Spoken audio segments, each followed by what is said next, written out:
Hello, everybody. Hello. I'd like to welcome everyone to the memorial service honoring Mary. Before we begin, let's just take a moment and look at our cell phones to turn them off so we can avoid any interruptions. At this time, I'd like to introduce you to Hal. He's going to be leading us today. Thank you. Well, howdy. See? Told you, we're going to smile today. We're going to make this really nice. All right, as Don wonderfully said, if you have a cell phone, if you just want to silence that, that would be just wonderful. Now, I have to bring mine out because the family told me no more than 40 minutes, so no, I'm teasing. Well, what a beautiful day it is to celebrate a wonderful life. Miss Mary, awesome. Before we actually begin, I just want to give a little backstory. So, as Don said, my name is Harold. I'm a funeral service specialist here at Reynolds, and I had the honor to meet the family a few months ago to put today together, what you're about to experience. And I just have to say, it has been such an honor to grow with everyone, to laugh with them, to shed tears with them, and to really make this a positive experience for everyone. So with that, before we begin, let's all take a deep breath in and just slowly let it out. And when we let it out, let's calm our fears. All the anxiety, all the troubles, that's going to be gone, okay? And we're just going to be able to focus on the wonderful life, right? So again, I just want to say thank you all for being here today to celebrate the life of Mary, a woman who never quite colored inside the lines, and who made this world a far more interesting, compassionate, and joyful, unpredictable place, right? Well, as many of you know, Mary was born on February 20th, 1938, to Leo and Olive Winkler, the youngest of 9 children. As a teenager, Mary moved to Traverse City to help her brother with his 4 young children. And after graduating from St. Francis High School, she married James Franklin, and together they raised 5 amazing children, and even a few extras along the way. Mary's love and care extended far beyond her own family. She had a heart big enough to take in strays, both human and animals, and offering a safe haven to anyone who needed one. Waste not, want not, was her mindset. And as a young mother, it was common for her children's homemade clothing to match the drapes. Mary's generous and frugal nature was fully on display as she regularly scoured thrift stores, gifting treasures to unexpected individuals, as well as donating old rags to the local mechanic. Her unconventional personality was always shining through no matter what she did. Described best by some lasting tales. One such tale was about showing up to work dressed as a chicken and sending her grandson to middle school with French toast in his pocket. But being a breast cancer survivor, Mary felt strongly about women's equality, inquiring as to whether or not she was breaking the law when she wore her bib overalls without a shirt.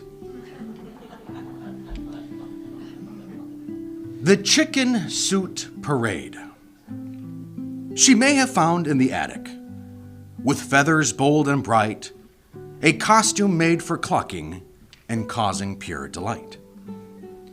She slipped into the yellow with orange toes and beak. Her arms became 2 flappers, and I'm sure she let out a mighty squeak. She strutted down the sidewalk with confidence and flair. Neighbors dropped their coffee cups, and children stopped to stare. She might have balked at cars or even a mailman and danced a funky jig. I'm sure she pecked at random birdseed and obviously did the chicken wig. Some folks might call her crazy, but she just puffed her chest, 'cause dressing like a chicken feels surprisingly the best. So if you're gloomy or bored or kind of bland, just throw on a chicken suit and start your coop command. That was a fun little poem that I got to put together, and hearing her daughters talk about their mom dressing up as a chicken for work, you could just see their eyes just twinkle. And also with other family members bringing that story up today, what a delight. I mean, that is so awesome to have a parent who just says, hey, I'm going to be who I am, and I'm certainly going to make a great impact in today's town. So at this time, I'd like to invite Bryn to come up and say a few words, and following Bryn will be Meg. And I'd like to invite them and come up, and I can't wait to hear what you have to say. So here we go. Let me just close this, and All right. it's all yours, okay? All right, thank you very much. Very welcome. Hi, everyone. Sorry, I have to read off my phone. I didn't plan ahead like my Aunt Meg and get everything printed out. So, in the last 6 months, our family has lost two of its biggest characters. My Uncle Matt and my Mima were two sides of a very unique coin that can only be explained by genetics. Their own takes on the world are shining examples of marching to the beat of your own drum.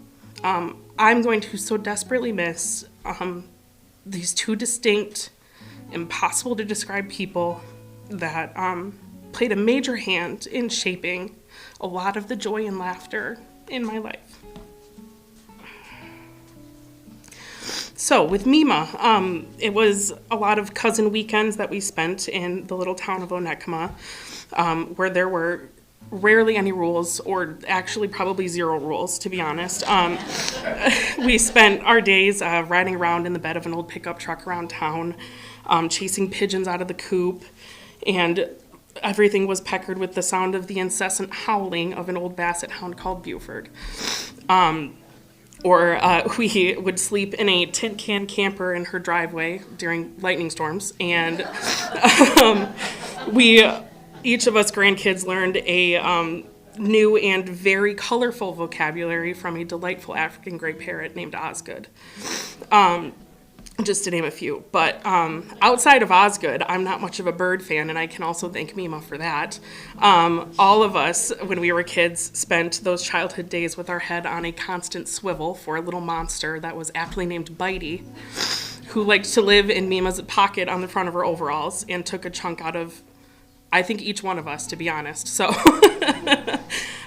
but as time went on, Mima naturally changed. Instead of hitting every garage and antique sale this side of the mitten, she spent her days sitting with her best friend Junior, who was a very odd little quirky Chihuahua pug mix who we all loved very much.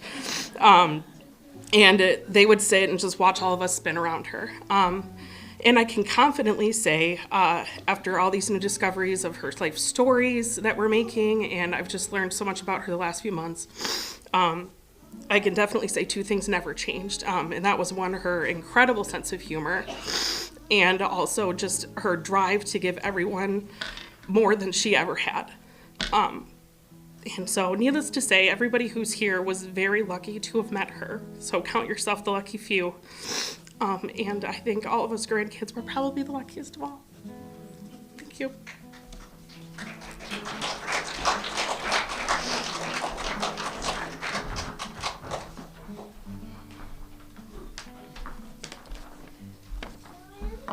Yeah, somehow this was easier the last time I did this.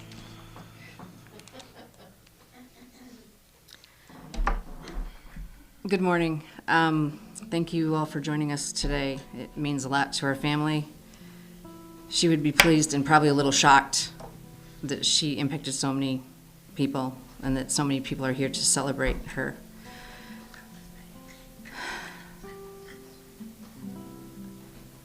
Shortly after our dad passed away in 2018, my mom commented on how much she liked the obituary we had written for him. I responded, "Just wait until we write yours." But what I discovered is that this one was really difficult. In sharing who she was to us, we also have to recognize who isn't here.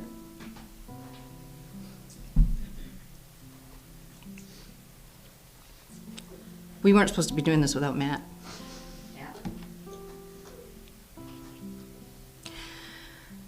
His humor was just this side of inappropriate most of the time, and in many ways that kept us anchored during the difficult times. So here I am today trying to describe who she was without him.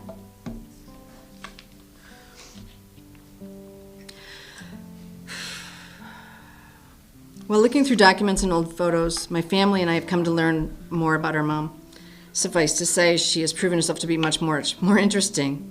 Sure, we all knew that she moved to Michigan as a teenager to help her brother Wank with his 4 young children, but we knew little about how she felt about that and what she was like at that age. Her stories of her childhood were intermittent and vague. So when we located her yearbook, we were stunned. Choir, glee club, pep club, prom committee, student council, sodality. I still can't even tell you what that is. And if that wasn't enough, she was the president of her class and a member of the bowling team. Yeah, I would have lost that bet. But looking back, it makes sense. She was curious. She was interested. Therefore, that made her interesting.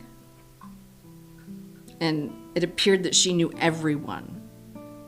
She had a generous nature that extended far beyond the people that we knew. And recently, while discussing a book with an extended ed student at NMC, I discovered that not only did this person know my mom, she still owns a piece of jewelry that my mom gave her. So what I would have you know about her is that she was unconventional. This was evident in her unusual choice of gifts, her unorthodox problem-solving skills, such as using a leaf blower to remove the cobwebs from her ceiling. She loved to travel, and she was never one to overpack. And she had a great sense of humor. On more than one occasion, she stapled the curly hair of a library employee. I think he forgave her. She was compassionate and strong, taking in animals at a moment's notice. You may have read how she liberated a neglected dog late one night, armed only with a hot dog and sheer will. This was a no-brainer. And the nonchalance in which she could handle her disgruntled green Amazon parrot named Rose should not be overlooked, because if given the chance, it would have removed a sizable chunk of flesh. And while she always loved animals, she was always available for her grandchildren. As a parent, we could expect that there was an element of risk involved. We crossed our fingers and trusted that our kids would have a great time. None the worse for wear.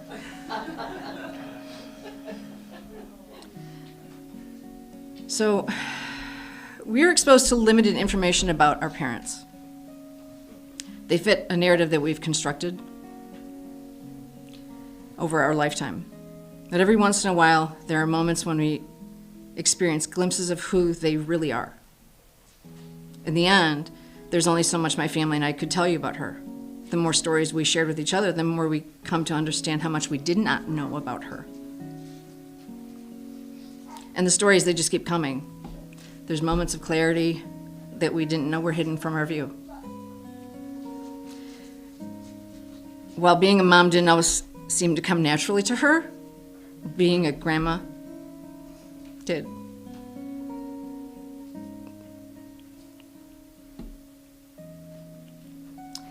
Please feel free to tell us your stories. the good and the bad, because we know they're there.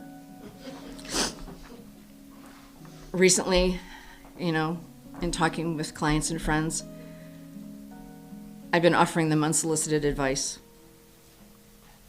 especially if they've not yet lost a parent. Ask the questions, look at the yearbooks and the photo albums. Allow yourself to know who they are in greater detail. Doing this might very well give you a better understanding of yourself. And it's unclear if she lived the life she wanted. But if she didn't, she certainly looked like she was squeezing the hell out of it. Thank you.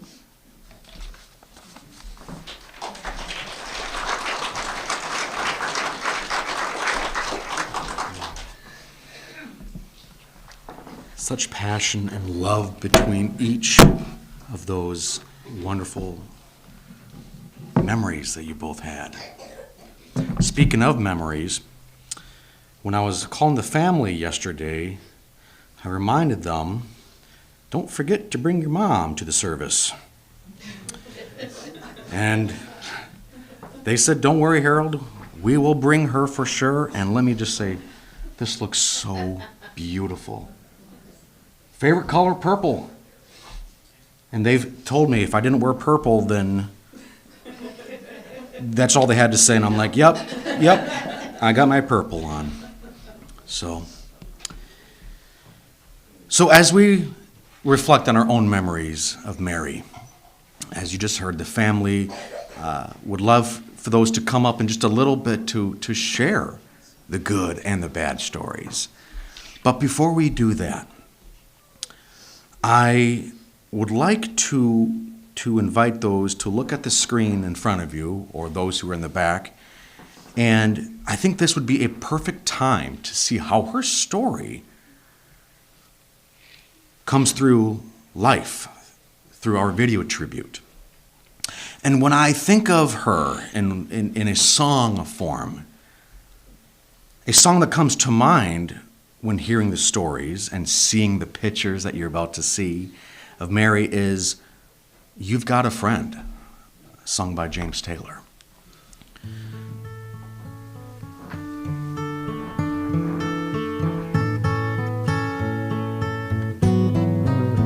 When you're down and troubled and you need a helping hand, and nothing is going right.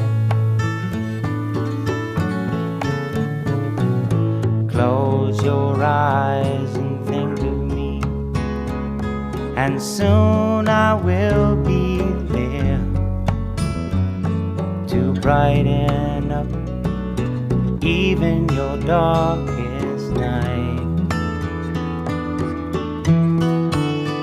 You just call out my name, and you know wherever I am, I'll come running. Oh yeah, babe, to see you again. Winter, spring, summer, or fall, all you got to do is call, and I'll be there, yeah, yeah, yeah. You've got a friend.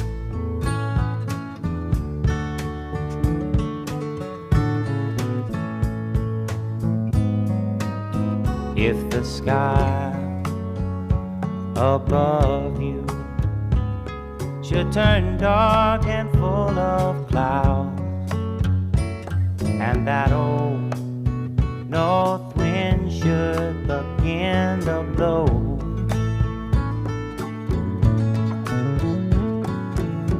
keep your head together and call my name out loud now.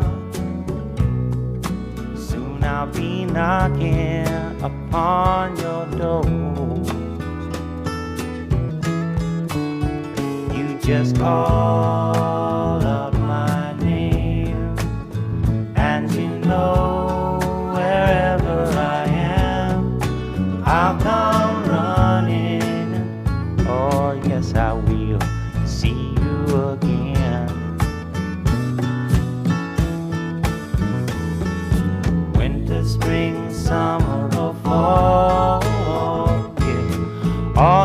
got to do is call, and I'll be there, yeah, yeah, yeah.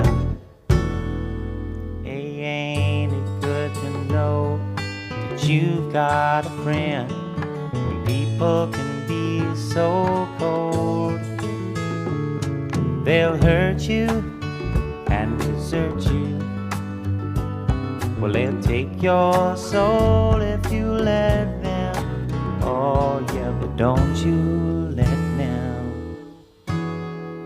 You just call out my name, and you know wherever I am, I'll come running to see you again. Oh baby, don't you know about winter, spring, summer, or fall?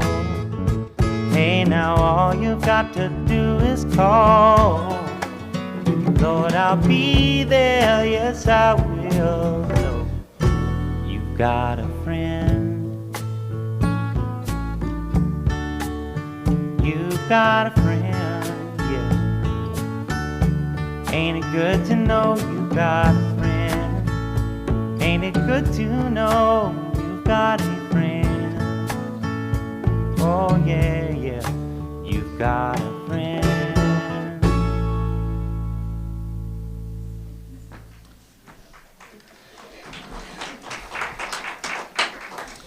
Oh, there's more to that video that you guys will hopefully have the opportunity to see after today's service. Yeah, but it's all good. It's all good. Well, as I mentioned earlier, as we reflect of our own memories of Mary, we're going to open up the floor to those who do want to come up and say a few words, but we don't want you to feel obligated. We don't want you to feel scared. Okay, so she wants people to come up here whether you like it or not. Okay, so I think I can pick on one maybe. So his name is Jeff Winkler. I went to school with his kids, and he's in the back room sitting right next to his brother. And so, Jeff, why don't you come on down because you're being told to, okay? Come on down. And I know Jeff has some really fun memories of his aunt. So come on, Jeff. He's coming. There he is. Yeah. All right. Pull out the introvert. That's great. So I'm drawing a blank, but so Aunt Mary lived next to us for decades on State Street. So we shared a backyard. So we had hockey, sledding, and I tried to think of something cute about your mom to say. There's so much. I know, but well, one thing is I don't know if the grandkids know about her schnauzers.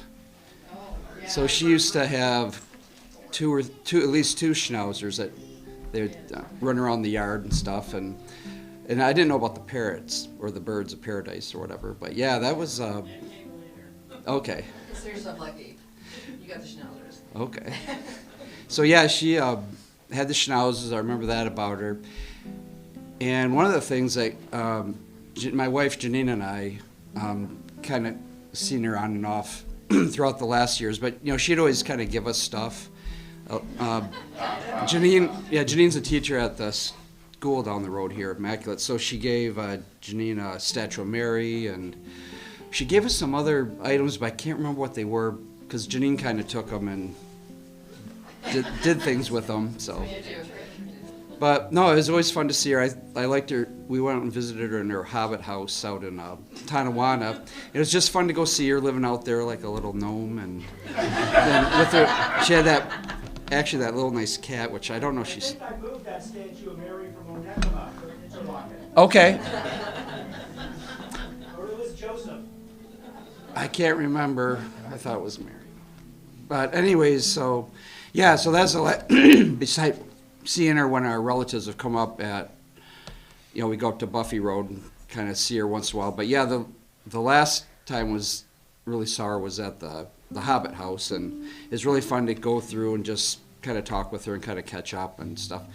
And she did kind of lay several guilt chips on us that, Jeff, you live in town here, and I'm not that far away, so I kind of always felt a little bad we didn't connect, but we're Winklers, that's what we do. So, anyways, it was fun having you guys next door. It was a great idyllic childhood and stuff. So thank you.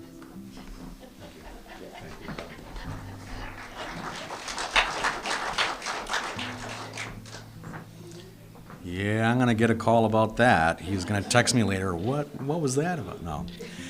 Obviously, anyone else that'd like to come up and say a few words, you are more than welcome to. So more than welcome to. Yep. Come on up. All righty. There you are. Thank you. Hello, everybody, and nobody's going to know me here except for a few of the family, if they remember me. My name is Luann, but otherwise known as Lucy because Mary renamed me. I'm not sure why, but I loved Lucy, and I really wanted to change my name later in life, but I decided it would confuse my kids, so I didn't. But I met Mary when I was in college up here at Northwestern, so I was probably 18 years old.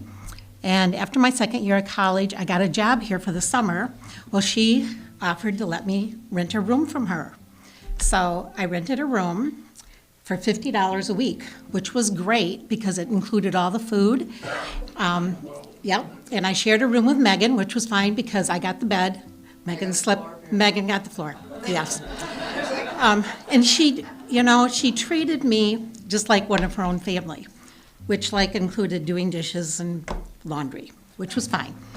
I'm just sharing because she really was the most generous person. I learned a lot from her. Her independence as a woman came through a lot. When I was living with her, my car, I had this old, 69 Plymouth thing. Well, one night I backed it into this drainage ditch and broke it. And so then I didn't have a car to get to work, and she let me drive her Mustang until I could buy one. You know how wonderful that was, driving a Mustang? That was wonderful. So I knew Mary over 50 years, and we've kept in touch. We did keep in touch, and with letters and phone calls.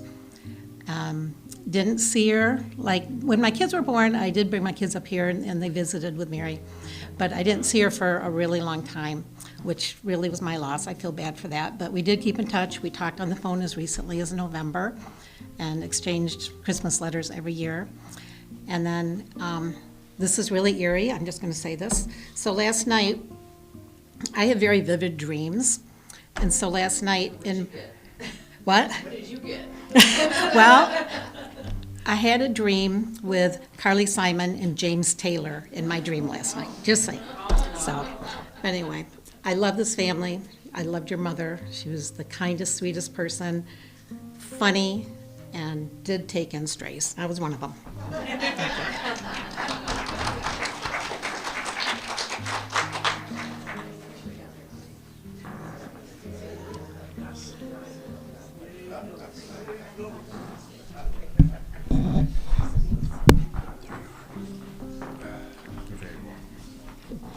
Good afternoon, everybody. It's a pleasure to be here to attend this beautiful ceremony for one of my dearest friends.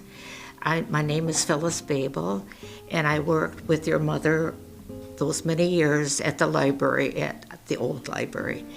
She was the most generous and most funny person, and they really put her to good use. She was head of the circulation department.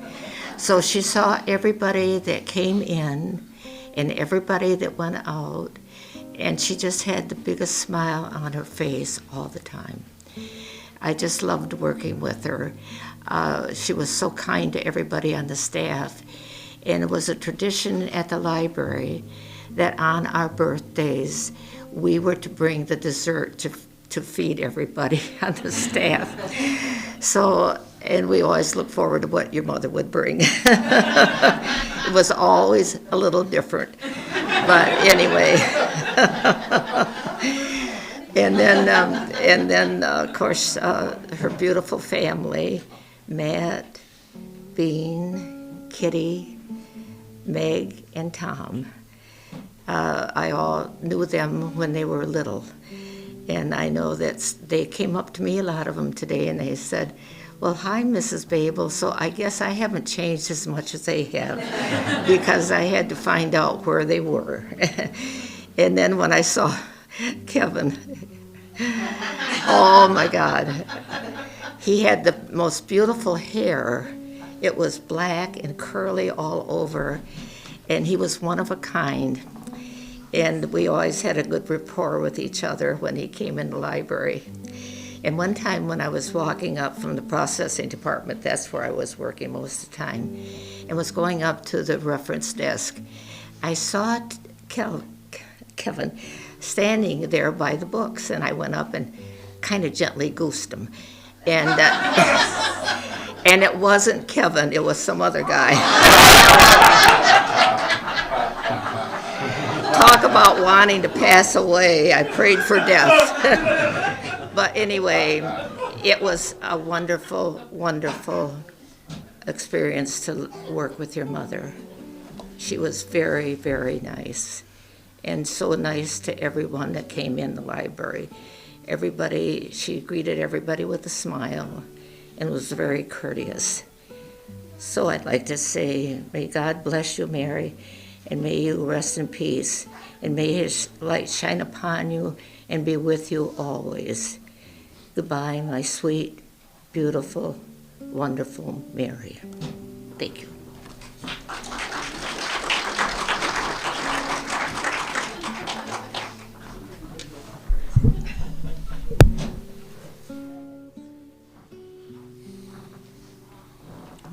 Yeah, come on up.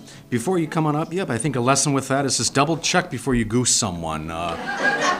Look on the side. Okay, that's the right someone. So, all right, come on up here. You're welcome. Hello to all. My name is Karen, and Mary was our favorite librarian. We started going to the library just across the street when our older son was only 4.5. They adopted him.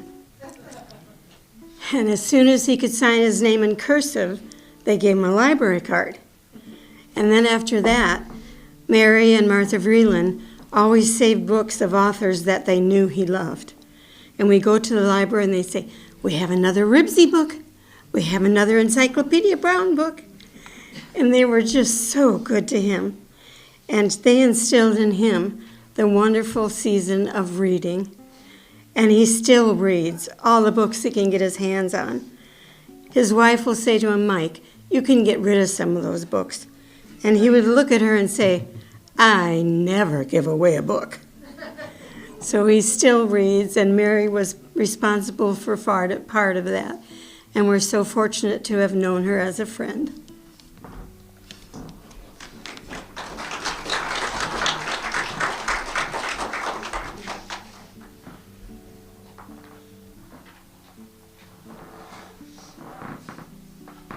I've got one, but I'm going to step up there. Go for it. Yep, no problem. You talk about all the things that Mary used to drop off at the door. Well, I think I got the one that tops the entire list. You never knew what it was going to be. You'd come home from work or whatever. You'd open the door in the garage and hear something hanging on the door. Well, I come in one time, and it's the usual plastic grocery bag. And she had been to the Goodwill store, and I open it up, and it's full of used men's underwear. You never said Which I never did try on. But just to illustrate the point, you didn't know what was going to show up. That's all I got.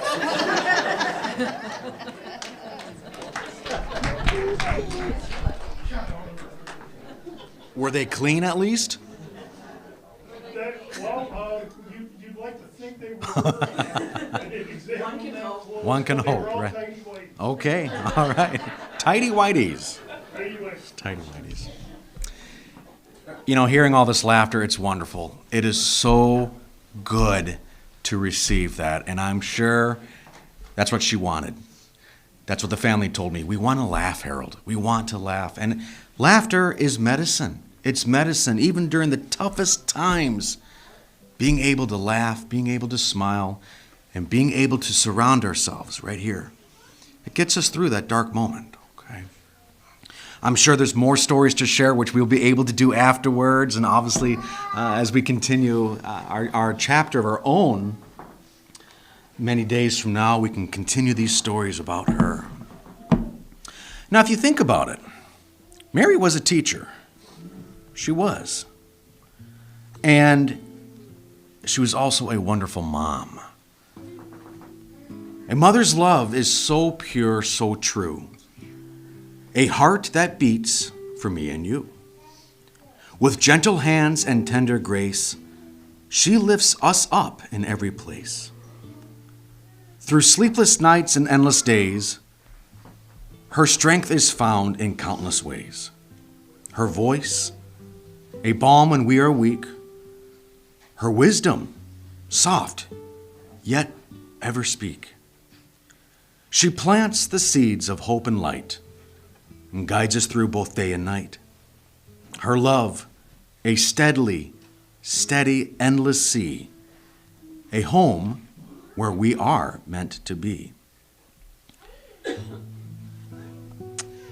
And through the years may slip away, her love will never fade away or sway. A mother's love will light our way. As I mentioned, she's a teacher. And there are 7 things that come to mind when I had the wonderful opportunity to speak with the family and get to know their wonderful, amazing mom. I think rule number 1 for Mary would be kind, even when it's hard. A simple smile or a kind word can turn anyone's day around. Show compassion even to people that you disagree with. She was wonderful at listening. And I think I could hear her say this: listen more, talk less. Instead of waiting for your turn to speak, really hear what others are saying. Be present, put down your phone, and make eye contact, engage. Number 3, own your mistakes. It's easy. Yep, my fault. And move right on. Number 4, this is a big one of hers. Help without expecting anything, right? Do good just because. Small acts of kindness creates ripples that send and that spread farther than you will ever know. Number 5, keep growing. Be open to feedback, even when it stings. Number 6, practice gratitude. Focus on what is going right instead of what is going wrong. And number 7, love this one. Love yourself too. She loved herself, didn't she? Treat yourself with the same kind and kindness that you give to others. And this is a big one too. Set boundaries and protect your peace. Be the light. And I'm going to add one more, 8. Don't be afraid to try new things. I like to use this as an example. How many of you like roller coasters? Good, you're right with me. I don't like them. So those who don't like roller coasters. Okay. You get on the roller coaster, you're forced to get on because that's what usually happens. And so this happened to me a long time ago. They're like, Harold, let's get on this roller coaster. No. Before you know it, I'm locked in. And we're starting to go up, and I start feeling nauseous. My hands are clammy, and I feel like I'm going to pass out. And my friends, they're like, isn't this great? And I'm like, no, this is not. So we go up. We get higher and higher and higher. And I look to my left and to my right. And they're like, this is awesome. And I'm like, dude, shut up. Just stop talking to me. Well, we go down. My stomach is in my throat. And 6 times later, I'm on that roller coaster over and over and over. The little green roller coaster for the kids, it's great. It's wonderful. No, that's a bad joke. Okay. But seriously, going on roller coasters, they're fun, they're exciting, and I pushed myself to do something that I didn't want to do. And that's what she always done, and that's what she taught others to do. Be yourself, push yourself. And at the end of the day, being a better person isn't about grand gestures. It's about showing up with love, humility, and the willingness to grow. And Meg said this earlier. You all completed her life in some amazing way. What a gift you were for her. And I know she was the same for each and every one of you. So when we begin our new chapter, which has already begun without her, remember to be like her moving forward, right? Take that extra 30 seconds when you go home to hug your loved ones, to hug your four-legged friend, to do whatever, to be like her. She was the light in today's darkness. And so now, she's the teacher. She handed the baton over to you. And now it's your turn to be that teacher and continue her legacy and to continue your legacy, right? It's hard. I know it is. But I can assure you this whole house is filled with love, and obviously those who are not with us in other states and other cities. Love is never broken, and we will be able to get through whatever heaviness and darkness is through us. Just one step at a time, right? And with lots of laughter. So as we end today's service, remember to laugh, love, and be goofy, okay? We have to be goofy, okay? On behalf of the staff here at Reynolds-Jonkhoff Funeral Home, I just want to say what an honor it was to get to know you guys the last 3 months. I would do it again in a heartbeat, just because.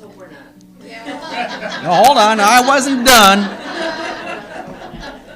Even though it's my job, but I would do it again in a heartbeat to get to know you guys. You have become family, and I kind of feel like family with you guys, but just the wonderful compassion that you gave me over the last few months, especially the last few weeks putting this together, it's wonderful. I'm always a phone call away. I'll keep bugging you in this next few weeks and months to come, so you're not done with me yet. And that goes for all of you as well. If you're ever in need of someone to talk to, give us a jingle. So, I want to say thank you all for supporting the family here. It truly means a lot. It truly means a lot. So in just a few moments, I'm going to move the podium over, okay? And I'm going to invite those who want to come up and just pay their respects to Mary and to the family. And, when you walk out that door today, take that extra moment to be thankful for what we have. It's a beautiful spring day, no snow.